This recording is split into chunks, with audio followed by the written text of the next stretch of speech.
নমস্কার বন্ধুরা, মায়ের রান্নাঘরে আপনাদের আরও একবার স্বাগত জানাই। আজকে আমি চিকেনের এমন একটি প্রিপারেশন রান্না করব যাতে পেঁয়াজ রসুন ব্যবহার করব না এবং তেল নামমাত্র দেবো।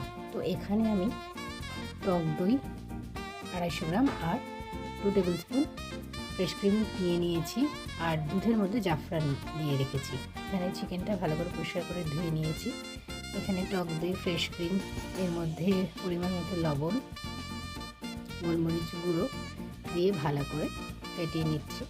নিয়ে এবার এর মধ্যে ঢেলে দিলাম। দিয়ে এর মধ্যে আরও কিছু শুকনো উপকরণ মেশাচ্ছি। দেখুন, 1 টেবিল স্পুন জিরে গুঁড়ো, 1 টিস্পুন ধনে গুঁড়ো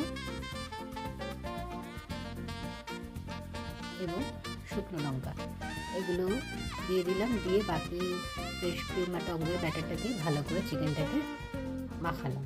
আর এখানে একটা প্যানে আমি আস্ত গরম মশলা অর্থাৎ এলাচ, লবঙ্গ, দারচিনি এগুলো ফোড়ন দিয়ে নিচ্ছি সাদা তেলের মধ্যে, খুবই সামান্য সাদা তেলের মধ্যে। এবার ফোড়ন থেকে সুগন্ধ ওঠার পর সেটা এর মধ্যে দিয়ে এবার ভালো করে আবার নাড়তে নিচ্ছি।